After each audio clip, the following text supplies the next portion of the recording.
വട്ടപ്പാറയിൽ ഇടതുവശത്തുകൂടി overtake ചെയ്ത bike യാത്രികനെ ഇടിച്ചു വീഴ്ത്തി KSRTC ബസ്. യുവാവിനെ ഇടിച്ചിട്ട ശേഷം ബസ് നിർത്താതെ പോവുകയും ചെയ്തു. ബൈക്ക് യാത്രികന് നിസാര പരിക്കേറ്റിട്ടുണ്ട്. വളാഞ്ചേരി വട്ടപ്പാറ വളവിൽ ബുധനാഴ്ച രാവിലെ 8 മണിയോടെയാണ് അപകടമുണ്ടായത്. ഒരേ ദിശയിൽ സഞ്ചരിക്കുകയായിരുന്ന ബൈക്ക് യാത്രികനെ ഇടതുവശത്തുകൂടി ഓവർടേക്ക് ചെയ്യുന്നതിനിടെ KSRTC ബസ് ഇടിച്ചു വീഴ്ത്തുകയായിരുന്നു. അപകടമുണ്ടാക്കിയ ശേഷം ബസ് നിർത്താതെ പോവുകയും ചെയ്തു. അപകടത്തിൽ ബൈക്കിൽ യാത്ര ചെയ്തിരുന്ന കഞ്ഞിപ്പുര കാരാട് സ്വദേശിയായ യുവാവിന് പരിക്കേറ്റു.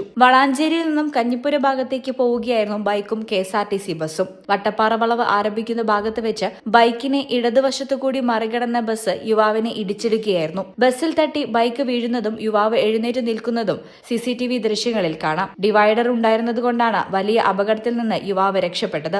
വട്ടപ്പാറ വളവിൽ ഇടതുവശത്തുകൂടി ഓവർടേക്ക് ചെയ്യുന്ന ബസ്സുകൾ സ്ഥിരം കാഴ്ചയാണ്. ഈ ചാനൽ വളാഞ്ചേരി.